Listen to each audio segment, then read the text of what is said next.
Good evening, friends, and welcome virtually to the Welcome Center here at University of Puget Sound. My name is Robin Aijian. I'm the Director of Undergraduate Admission, and I'm joined this evening by my friend and colleague, Maggie Mittuch, Associate Vice President for Student Financial Services. And we are so pleased to be here with you this evening. It hardly seems possible that it's essentially the middle of February. Spring will be here before we know it, and that's a pretty exciting time for all of us on the college side as you all start to make your choices and make concrete plans for the fall. So welcome to this, the first of our financial aid nights for admitted students, and congratulations to all of you for getting to this place in your college search. You're in, and now you're at that phase where you're gathering information and you're weighing your choices. To be sure, this is a trying time and this is a unique year, especially for financial aid. But before we dive in, I do want to just take a moment to recognize that this is a pretty wonderful achievement to be in this place and to be having these conversations and to be admitted to a college and thinking about making a college choice. So revel in that to the degree that you can. We've designed this evening to make sure that you know everything you need to know about financial aid in order to make an informed college choice when the time comes, or at least to know as much as we can know at this time. To help things run smoothly, I have a few notes. First, this Zoom gathering is set up as a webinar, not a meeting. So we can't see you and we can't hear you, and you can't see or hear each other. However, we do want to hear from you and to take your questions. We're going to do that through the Q&A feature in the Zoom, not the chat. Behind the scenes, we have a team of admission and financial aid counselors who are working here in the Welcome Center to take your questions live via that Q&A feature. And some of those questions we're going to take here live on the set. The set in the Welcome Center, I don't know what we call this. If you need to leave early or if we're unable to get to all the questions, please know that we're here to help. You can email us at admission@pugetsound.edu. So let's get going. Here we are in a place that I don't think I ever imagined we'd find ourselves in. There's been a delay in the FAFSA, further delays in the delivery of FAFSA data to colleges, challenges for families trying to submit the FAFSA. It's created an ever-changing landscape of uncertainty for everyone, and most especially for you, the students and families who are trying to make a college choice. When we initially scheduled this financial aid night, it was long before we understood the scope of the challenges before us this year.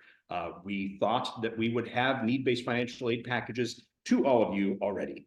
And when we got the news that that wasn't going to be the case, we certainly asked ourselves if it was still going to be appropriate to have a financial aid night without any financial aid to talk about. But as we weighed our options and as we considered the questions that were rapidly coming in to our inboxes, the choice was clear.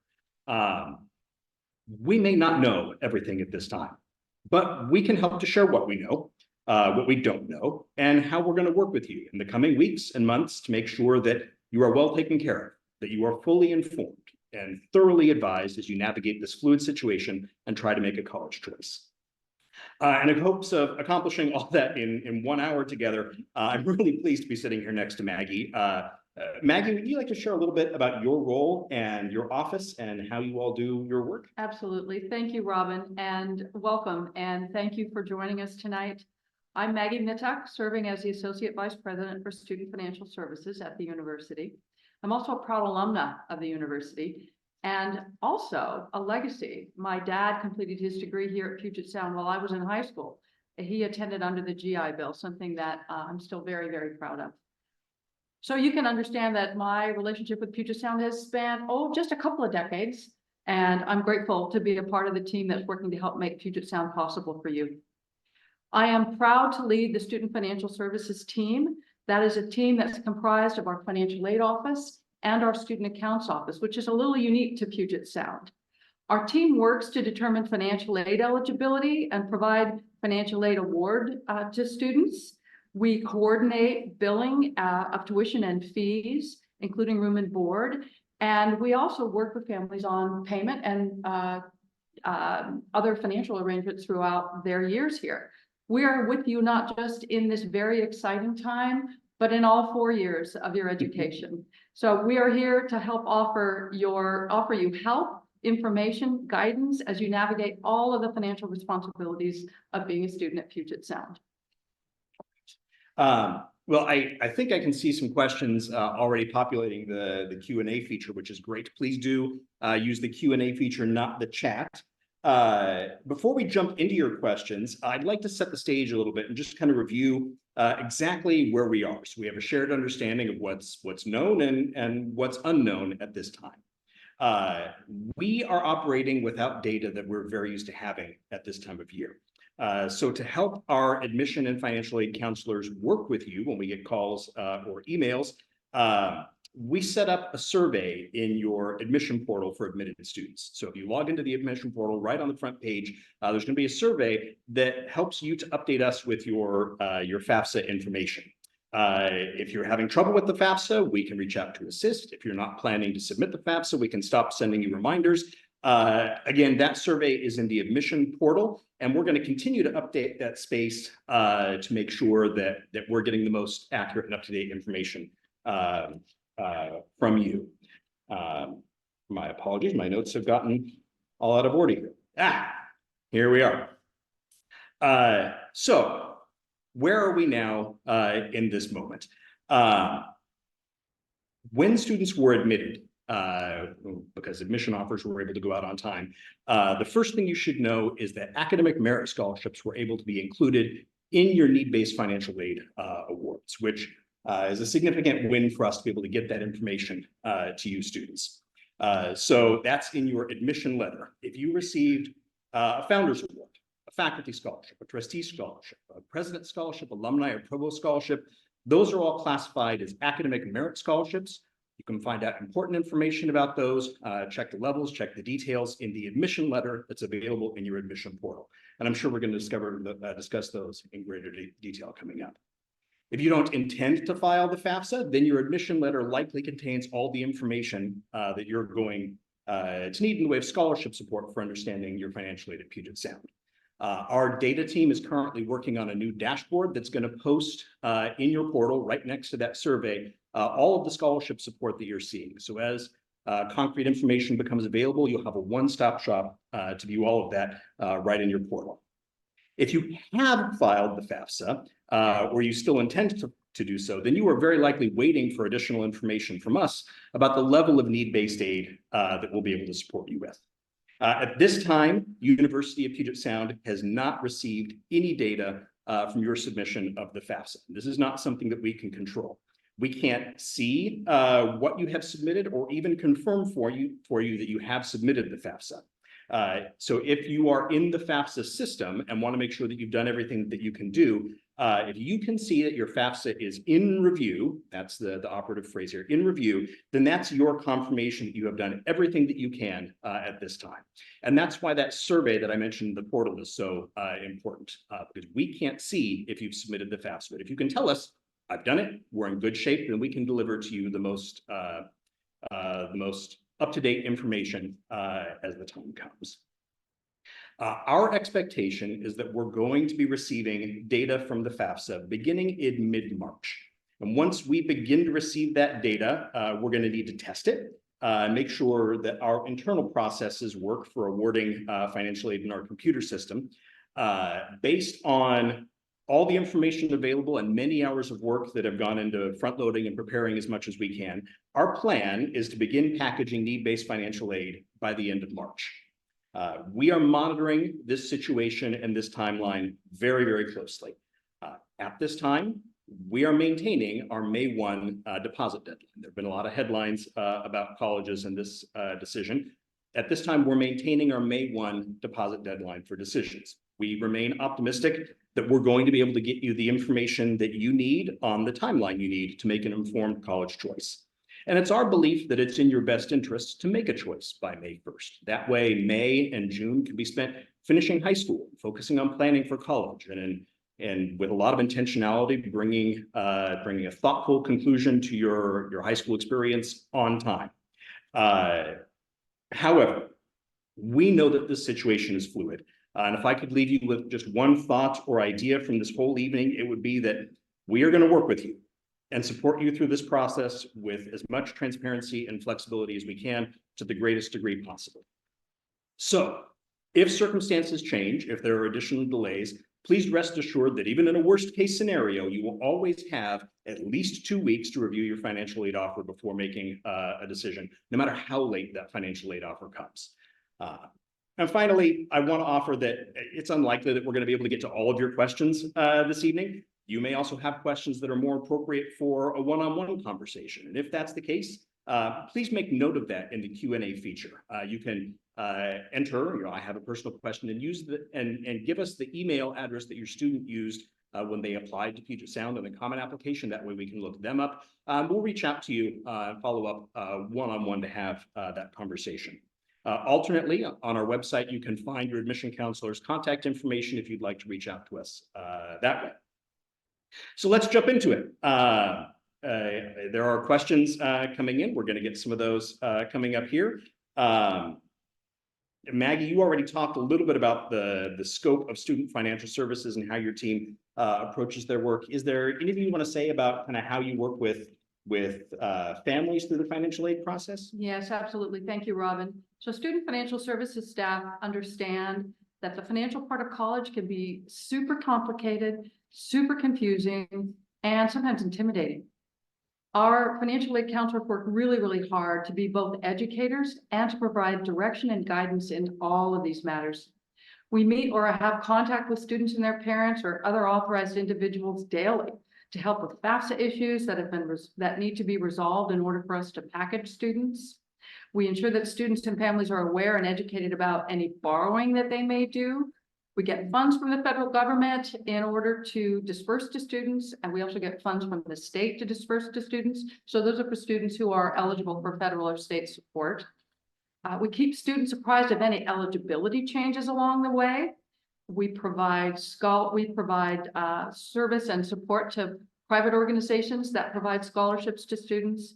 We help students identify other scholarship opportunities in their second, third, and fourth years at Puget Sound. And as I said earlier, we're also the office that bills for tuition, room and board and fees. So that means we collect payments. We work with families to set up payment plans. We help students with questions about costs, impacts of enrollment changes. So just like our name implies, we're the home of all things related to students and finances during their education at Puget Sound. And most importantly, we're a service organization. So we are here to help you. We take great care and great pride in our work to support you and all of our students at Puget Sound. One thing that was very clear to me from my early days in the Office of Admission, 16 years ago, was how when our two offices work with families to make a college choice, I think we go above and beyond to make sure there's transparency around what 4 years at Puget Sound looks like. Absolutely. I know this is on the minds of a lot of students and families as they're navigating this process, whether or not you have all the information you need or are waiting on need-based aid, but it's the renewability of aid. So as folks are considering investment in Puget Sound education, can you speak to the different types of aid that are out there, both federal and Puget Sound, what the renewability looks like for those? Absolutely. Robin, as you mentioned earlier, merit scholarship information to students who have received merit scholarships has been made available as a part of the offer of admission. Those merit scholarships are awarded at entrance to Puget Sound and are determined as part of our holistic admission process. These awards are not need-based, so you don't have to complete the FAFSA every year to maintain eligibility for them. You do need to maintain what we call satisfactory academic progress. Now, that's a term you're going to hear a lot. What that means is that you are maintaining at least a 2.0 cumulative GPA and that you're completing at least 75% of the courses for which you enroll each semester. And that is how we help ensure that you are maintaining satisfactory progress towards your degree. That satisfactory academic progress is measured at the end of every academic year. And for some programs, which we'll talk about in a moment, it's also measured after each semester. So there are also a limited number of talent scholarships that students have eligibility for. And those are again provided to students at entrance. Those talent awards are in the areas of art, forensics, music, and theater. And like our merit awards, you don't have to complete the FAFSA every year, but you do have to maintain your satisfactory academic progress. And there may be specific departmental requirements for performance or participation for these programs. Visit scholarships for students are also like merit awards in terms of their renewability. All Puget Sound scholarships and grants are available to students for up to 10 semesters of regular full-time enrollment, leading to their first bachelor's degree. Awards are not available for summer session. Now, need-based financial aid pretty much encompasses everything else and can take the form of grants, loans, and work. These programs are based on financial need, so completing the FAFSA every year is necessary in order to maintain these awards. Every year, we reevaluate a student's demonstrated need based on all that data that you submit in the FAFSA, and we ensure that you still maintain a level of financial need that allows us to keep those awards in your financial aid package. And yes, you have to meet satisfactory academic progress. Thank you. One coming in here. We've submitted the FAFSA and have an SAI. Is it possible to get an estimate of what our aid might look like? You know, at this time, it's not possible for us to provide an estimate of a need-based financial aid award for an SAI. First of all, the SAI is in transition because of some changes that the Department of Education needed to do that will benefit all families who complete the FAFSA. And we are also concerned about providing estimates that might have to be updated later. As we've been talking about, it's really important for us that you have clear, concrete information from us about your need-based aid. And so we are waiting patiently or impatiently for all of the data necessary for us to provide you with your financial aid award offer from Puget Sound. Great. And I think a good follow-up question here. I need to edit my FAFSA, but can't edit details. Will FAFSA send out the forms again after I've edited things? Do I need to reach out to you, Puget Sound, after I have edited the form, or will the form update? Will the form update you with my new details? So if they make an edit, will we get that automatically? Right. So we call that FAFSA updates. Yeah. And so if a student and their family go back into the FAFSA application and make updates to the FAFSA, we may get the first version that shows their original input, and then we'll get what is a FAFSA update. So if you've completed updates, changing elements within your FAFSA, we will receive that secondary, and we track all of those along the way. So we'll be able to see your initial input, and then your second input, and then, potentially your third and your fourth input, depending on how things go. It looks like we've had multiple questions about when to expect notification about talent scholarships. So art, theater, music, and forensics. And I can speak to the music scholarship component. If you auditioned for a music scholarship as part of the early audition round in November, then you should have received notification about admission to the School of Music and a music scholarship in your admission portal, along with your admission decision in early January. For those of you who are auditioning in the regular round, know that news is coming in early March. The same is true for art, theater, and forensics, although for some of those, there's more of a rolling deadline as new information becomes available. But early March is, generally speaking, the answer for all of those, if you haven't heard already. There's a question in here regarding student loans. If families are offered student loans but don't intend to accept them, how can those be declined? Right. So if a student is offered a student loan and they do not wish to accept that loan, they are able to decline that loan. Once they've made their deposit, they can get into the My Puget Sound portal and actually will be required to either accept or decline any offered loan and also any offered work study. And that is both to ensure that we know for certain your intention about borrowing or working, and we can also take the necessary actions to set those programs up for you as we prepare for your arrival. And a great question that I probably ought to have covered earlier, so I'm glad this came up. How will folks know when need-based aid has been awarded? Well, you'll see big balloons and confetti and parties coming from the University of Puget Sound.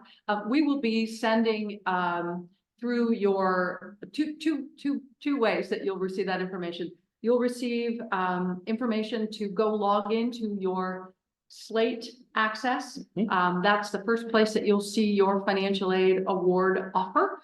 And then you will, depending on printing time, about 2 weeks later, receive a much more substantial financial aid brochure that includes a whole bunch of really important and wonderful information about your financial aid offers. So as Robin said, we don't know much about how the FAFSA information will be coming to us. So the timing, while we anticipate being able to begin packaging students by the end of March, it is true also that we don't know how the Department of Education is going to be releasing those sort of bundles or buckets of FAFSA details for families. So we may get a whole slew of them all at once. We may get them in pieces. They may be in the order of the dates that families submitted. We don't yet know. So we're going to be doing our best to continue to keep families updated, students and families updated on our website with information as we learn about how those FAFSA ICER files, which is your information coming to us in data, will be released so that we can begin our packaging process. I hope that's helpful. Yeah. No. So watch your email inbox, and then the admission portal is going to be the first place that lands. A good question here. How do you work with incoming students or returning students who've either experienced themselves or whose families have experienced a significant financial disruption? What does that process look like? Absolutely. So recognizing that the FAFSA is based on a tax year of 2 years ago, it is often the case that a family's experience in a current year is different than it was 2 years ago. So the Department of Education ensures that financial aid professionals have the opportunity to learn about families' changes in circumstances. And we call that change in circumstances, special circumstances. So there's a process for families to provide us with updated information that is not relative to the 22 FAFSA or the tax year 22. It's relative to their current experiences. So like many of our processes, our special circumstance process has been delayed because we don't have any FAFSA data to compare a family's change to. So we are at this time creating mechanisms to be able to record the fact that a family is interested in talking about a special circumstance. It's very important to us that we have an opportunity to speak with you about your concerns and provide direction and guidance. So there will be an opportunity for families to schedule virtual meetings with one of our financial aid professionals. In fact, that's what we prefer to do, is to have an opportunity to talk with you. So that will be something that students can do through their Slate portal, but it will also be something that you can arrange simply by emailing our Student Financial Services office, and we'll be dropping that contact information into this presentation in a bit. So either mechanism allows us to begin to talk with you about it. Now, other kinds of, somebody's going to ask me this, so I'm going to tell you right away. So there's like information about changes in a family's earnings. That's a very known type of special circumstance. There's so loss of income, for instance. There's also out-of-pocket medical expenses that are extraordinary. New for us this year, because of changes with the FAFSA, are multiple students in college. So that used to be accounted for within the FAFSA itself. It no longer is, but it is something that we can learn about from you and take appropriate action if the math works. So also not dissimilar, students who are have siblings who are in private K through 12. So those are all kind of examples of types of special circumstance that could impact a student's estimated ability to support cost of college. And I think earlier under renewability, you mentioned work study as another source of aid. Can you explain how work study works? Absolutely. So there are two different kinds of work study available at the university. So I'm going to focus on the need-based at first. So the Department of Education provides a federal work study allocation that helps pay part of the student compensation. And Washington State also provides an allocation that allows us to provide part of the compensation for student work awards for students who are residents of Washington State. So as a part of our evaluation in your financial aid offer, we'll be able to determine if you demonstrate a level of need that allows us to include a work award in your package. Now, you are not obligated to work, you will need to let us know that you choose to work or choose not to work by declining or accepting that offer. And if you accept the offer, you will be contacted by our wonderful Career and Employment Services office, who will work with you to learn the types of work that you are interested in and help provide a job placement for you here on campus. Students work across all departments in, oh gosh, just about every venue. And if we're really, really lucky, I know we've had students employed in our office for all 4 years of their education. So it can be a really great opportunity for students to learn real job training, not just filler jobs, but real job training that can really support them. And I will just put a little shout out to this. The number of students who start out as a work study student in a financial aid office that go on to be financial aid professionals is pretty astounding. There you go, a little fact for you. I'll just add, as Maggie mentioned, work study is awarded as part of need-based aid, but there are also many, many job opportunities, employment opportunities on campus that are not related to, they're not specifically allocated to work study positions. So there is other campus employment. Yes. From being a tour guide to working in the library or the diner, there are many, many opportunities for employment on campus during your 4 years, regardless of whether or not you've received a work study award as part of need-based aid. Right, and I should also say that students who work get paid a real check or an electronic deposit to their banking account twice a month. So it's money that goes to you to help defray your expenses, your day-to-day expenses here while you're in school. Yeah, thanks. And I'll just make a note for those of you watching. Yes, I'm about to be blinded by the brilliant sun in the Pacific Northwest, which I'll offer as evidence that it doesn't rain here all the time.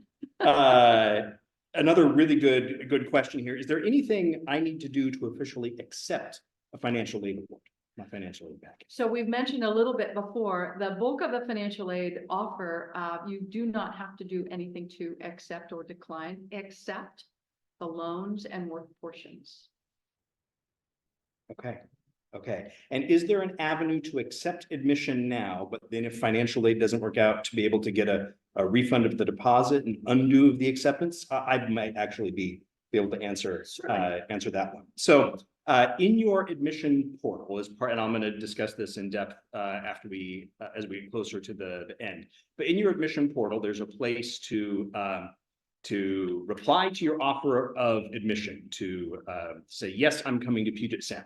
And finalizing your spot in the class is a two-step process. One, you need to tell us that you're coming, and two, you need to make that deposit. Now, in answer to your question, it is possible to just say, yes, I'm coming, and make the deposit at a later date. That would be one thing that you could do. You could get excited and confident and say you're coming and make the deposit, but deposits are generally considered to be non-refundable. Once you've made that deposit, that means you're coming to Puget Sound. And I would encourage you, if you're really excited and know that Puget Sound is the place, but you need to see the numbers on a financial aid award, you should wait to make your deposit and be in regular contact with the financial aid team, with your admission counselor. You can go so far as to say, yes, I'm coming, but not make the deposit. But I would encourage you to hold on the deposit until you're certain that we're a great fit for you academically and personally and financially. That's a really important part of the fit. So if there's any doubt in your mind, call us, contact us, we'll talk it through. And when you make that deposit, we want you to be really certain and really excited. Can I just add, just to remember that that deposit, when you do enroll, goes towards your first semester costs. Yeah. So it's not just a deposit that disappears into the universe. Yeah. It's actually a down payment for your first semester. Yeah, not a fee, just that deposit. Maggie, you had talked about this a little bit, but the question also came in. Can you talk about how the FAFSA and Puget Sound handle multiple siblings in college at the same time? This is a new question this year, so I want to make sure we cover that in some depth. Right. So I've got some wonderful colleagues upstairs that are going to be more detailed than I, so I'm going to give you a little bit of a thumbnail response on that. What will happen is we will need to understand the actual costs that are coming out of pocket for payment for students who are attending other colleges. So that's not the cost of that college. It's actually the cost of that college net of any financial aid that that student might be receiving. So it would be net of their scholarships and grants. I believe that if you are borrowing to support that student, that would be included in your cost because that's money that you're going to have to pay back later. So it is looking at the cost of those colleges in recognition that that is an expense in a year, and that is balanced against the overall income and asset values. So it's hard to know without having FAFSA data exactly how that's going to impact the overall need. But that is sort of the way that we consider that. It's very, very similar to the way we consider students who are who have K through 12 siblings. Yeah. There was one more thing that I wanted to say about trying to make the deposit to confirm enrollment and then potentially undo that if financial aid doesn't come through at the level that you would hope or expect. And that's to say that we don't want to put undue pressure on you to make a decision earlier without the information that you need to really feel confident in that choice. So you're not at a disadvantage for getting into housing. Everyone has to live on campus for at least 2 years here. You're going to have housing. You're going to get a meal plan. You're going to register for orientation. Depositing at the point that you're comfortable depositing, assuming that you have done so on or by the deadline or the date that we give you if you have a late financial aid package, that's not going to put you at a disadvantage for any aspect of your experience at Puget Sound. So work with us, be in constant dialogue with us, and know that we're going to support you through this process. Great question here, Maggie. What if I receive outside scholarships, a third-party scholarship? Will that just reduce my financial aid package? How do I apply a scholarship to Puget Sound? Right. So, as I said in my very early introduction, the world of financial aid is complicated. But I guess the most important thing is if a student is not a FAFSA filer and they receive an outside scholarship, awesome. It is just additional money to help you support your educational costs at Puget Sound.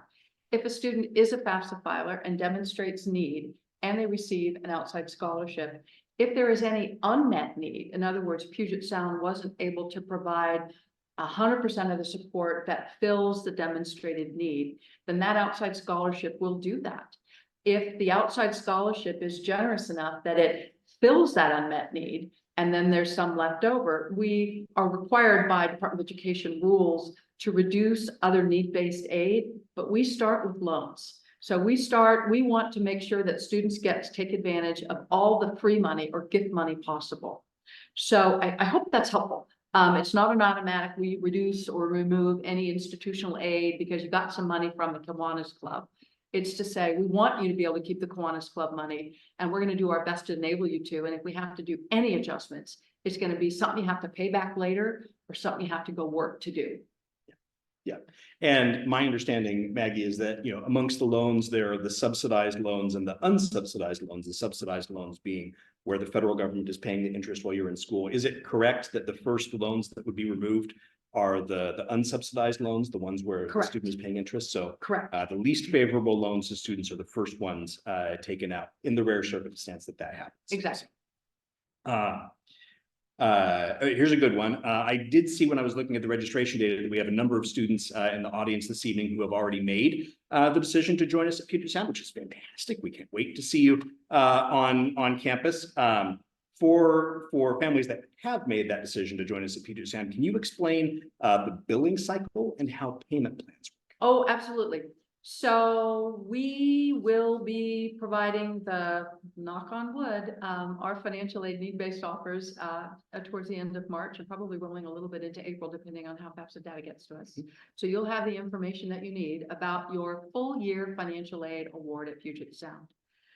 During the month of July, hopefully by early July, right after the 4th of July, our student accounts office will formulate a tuition and fee bill for families for fall semester only. And that billing is based on an assumption that you will be enrolled full-time, will be living on campus in regular university housing, and that you will be enjoying a standard or Plan C medium meal plan. The billing is targeted to go out, as I said, by mid-July. And we have a payment deadline of August 15th. So you've got about 4 weeks to make payment, and the details of that will be shared in that billing. We use a payment gateway called TouchNet. So it will be important as you, after you make your deposit or as you're making those deposits, that if you have someone that is helping make payment on your behalf, that students set up that person as their authorized user, so that the family, that authorized user, as well as the student, has the ability to see the bill, see the detail, see the amounts due, and make their plans accordingly. We do offer a payment plan, and I'm going to call that an in-house payment plan, meaning we don't use a third-party servicer for that. It's just an arrangement made between the university and the family to break whatever amount due for them for the semester into 5 equal payments. The first one being due August 15th, the second one due September 15th, October 15th, etc. It's a very minimal $80 comprehensive or $80 participation fee for that plan. And we just work with families to ensure that the balance of that plan is paid off before students leave for winter break. We do the same thing again then, wash, rinse, repeat for second semester. And we've covered a lot about student loans and the subsidized and the unsubsidized Stafford loans. There's also a question here about the PLUS loan. Can you talk about what a PLUS loan is and how that process works? Sure, absolutely. So the Parent PLUS loan is another direct loan from the Department of Education. And that program allows a parent to borrow up to the cost of attendance, less other financial aid in support of their student. So that means that the parent can borrow unmet need. The parent can borrow an amount that includes their scholarship aid index, the all expected family contribution, or they can borrow some amount in between. And we don't package the PLUS loan, so the student and family won't see that as an entry on their financial aid offer, but we do provide information about the program's availability so that families can look at that and make a decision about it. We have families that borrow unmet need. We have families that borrow their SAI, the new acronym, or some amount in between. We find it most helpful if families can kind of combine a payment plan with a PLUS loan. That allows us to help keep that level of PLUS loan borrowing to a manageable amount. It's surprising how much you can tackle if you just take a little bit of your monthly income and use it as a payment plan amount. And we'll be happy to work with families to kind of set that up. Yeah, great, thank you. Another good one here. If we have a 529 plan, the question is, how do we make that work at Puget Sound? But you could talk a little bit about what a 529 plan is more broadly. Sure. So a 529 plan is a savings plan that families or some really generous contributor has set up to benefit a student. And there are state programs and I think tuition savings plans are 529 plans and prepaid tuition plans, but we lovingly refer to them as a 529 plan. Now, great shout out to our student accounts area, because in this last year, they were able to implement the ability for families to have their 529 plan monies directly sent to Puget Sound in an electronic format.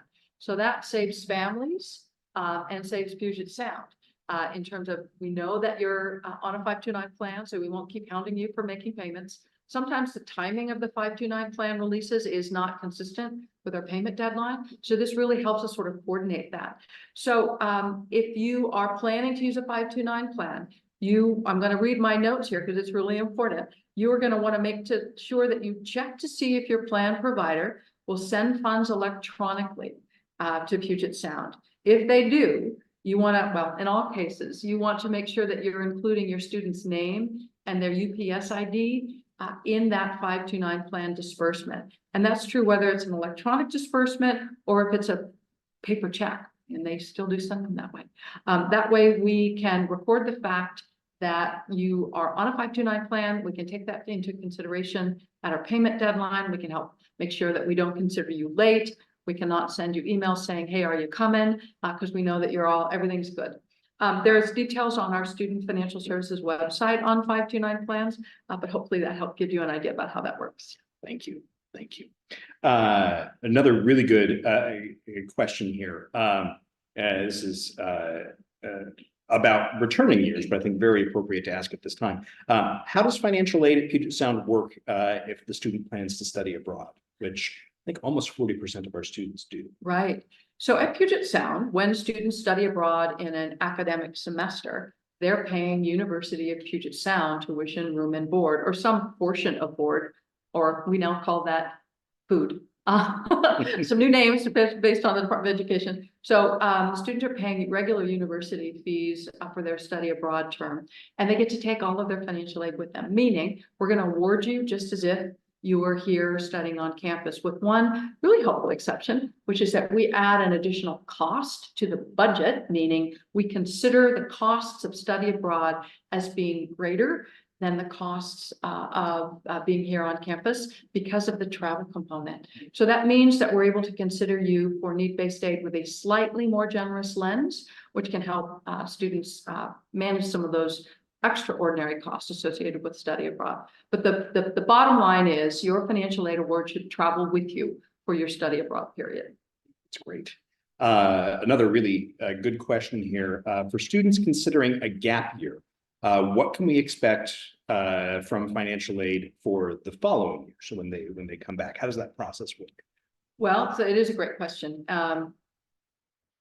If a student makes the decision to take a gap year, their acknowledgement of their level of merit remains. So in that year where they do enroll, if you were a President Scholar in your original entry year, and you will be considered a President Scholar in that next year. If there was a change in the value of that President Scholarship upwards, we don't usually change them downwards, you would enjoy that higher level of merit award in that entry year. You will be required to complete the FAFSA again if you are a FAFSA filer, and we will need to evaluate your need-based aid based on that new tax information that underlies the FAFSA. But the good news is if you had any of those non-need-based awards that we talked about earlier, those will stay in place for you for the semester that you return, and then we reevaluate you for any need-based assistance based on a current FAFSA file. Yeah, and all of the same options regarding special circumstance review, if something changes financial, all those options still exist for you.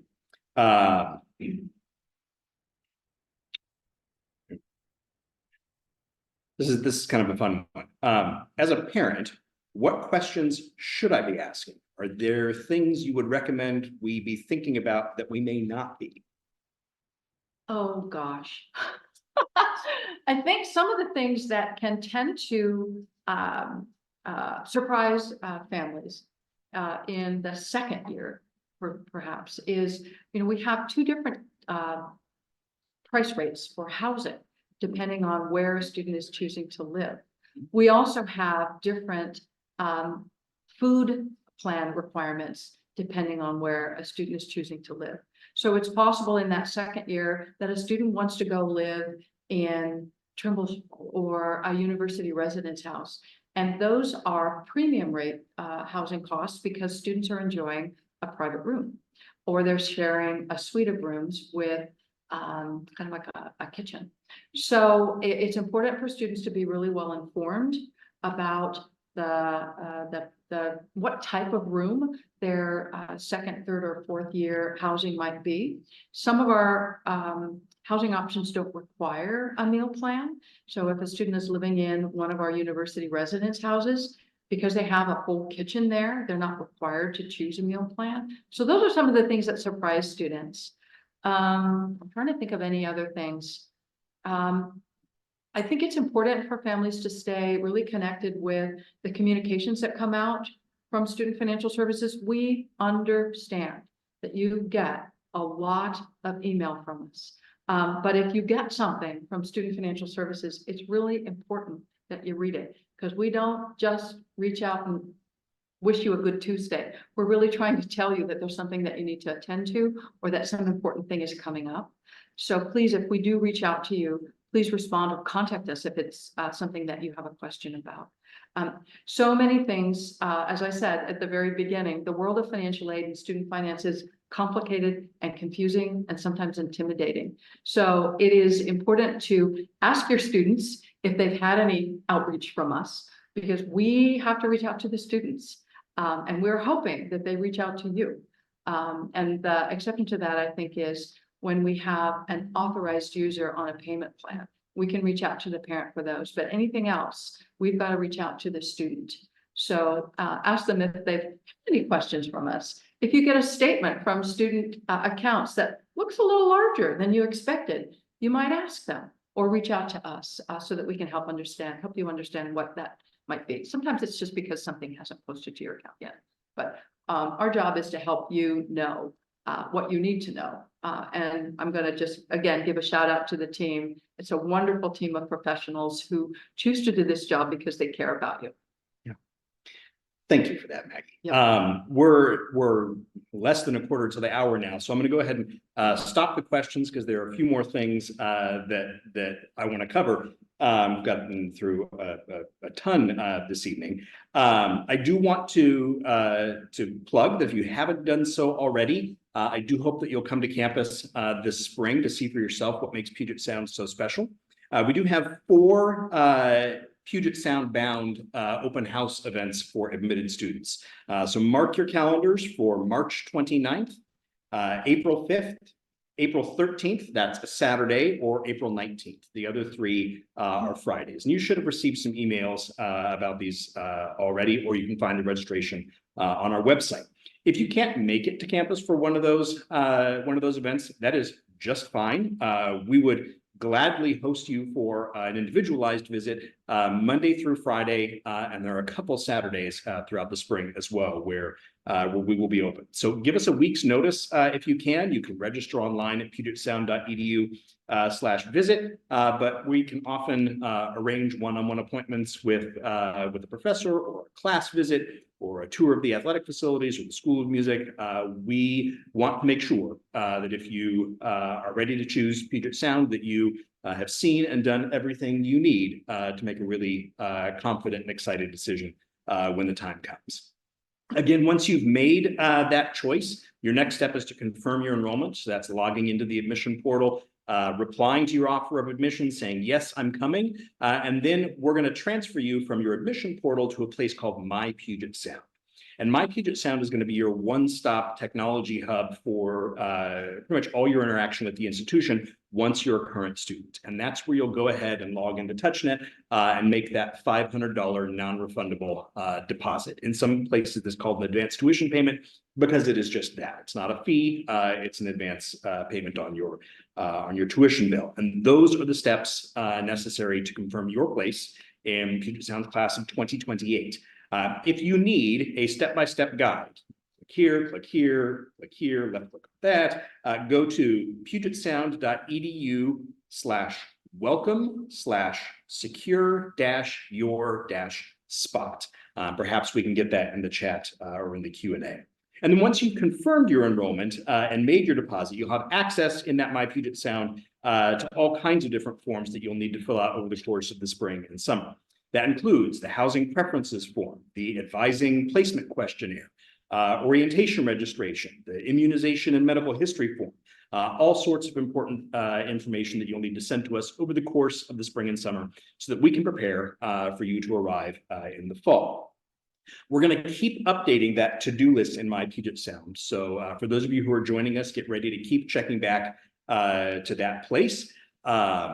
If you fill out the housing preferences form and you've already met someone online that you'd like to room with, this is a frequently asked question. In that form, you can put that other student's ID number, and as long as you both make the request, you can select your roommate that way. Many students will get assigned a roommate through the normal housing assignment process, where we take the information you provided in the housing form, which tells us if you like to stay up late and listen to loud music and would describe yourself as messy, so that we can pair you with someone who goes to bed early, hates loud music, and would describe, no, of course not.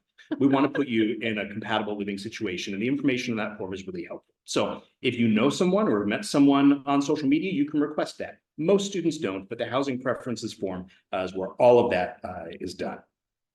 Mark your calendars for Friday, August 23rd.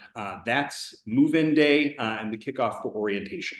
Orientation at Puget Sound is about 10 days long. It is 2 bookend academic experiences. So as the name as the name implies, you'll have one bookend on the front and one on the back end that are led by faculty, and then immersive experiences throughout the week that really help to build a sense of place and belonging for our incoming students on campus in the city of Tacoma and in the greater Puget Sound region, so that by the time classes start on that first day, you've put all that to rest and you know, I belong here, this is my place, these are my people, and you're ready to go on day one. So I think we do a really, really good job with that. You can find a rough overview of the orientation calendar on our website right now. So you can go to pugetsound.edu/orientation and then click the link for the fall 2021 schedule. And that is going to give you a kind of day-by-day overview of what the orientation looks like. On the 23rd and the 24th, there are activities for parents and guardians. So planning to stay overnight, at least that first night and the night before is a good idea. Once again, I just got a note here. Friday, August 23rd. I hope I didn't say October. Friday, August 23rd is your move-in day. As we close this evening, I want to take a moment to thank all of you for your questions, for coming this evening and engaging with us. I want to thank all of the admission and financial aid professionals who are upstairs here in the Welcome Center fielding your questions. Thanks, guys. There will be more questions. There's a lot coming down the pike. We know that, and we are here for it. So when those questions come up, please do not hesitate to be in touch directly with your admission counselor. You can just email us at admission@pugetsound.edu, and we're going to get you well taken care of. We've got the financial aid team on hand as well for questions that are beyond our scope. So from all of us at Puget Sound, thank you for joining us. We know that this has been a trying time for many of you, but we hope that we've been able to offer you some reassurance as we move into the spring. Congratulations again. We wish you the best as you make your college choice and look forward to welcoming you to campus in the fall. Have a wonderful evening. Thanks again.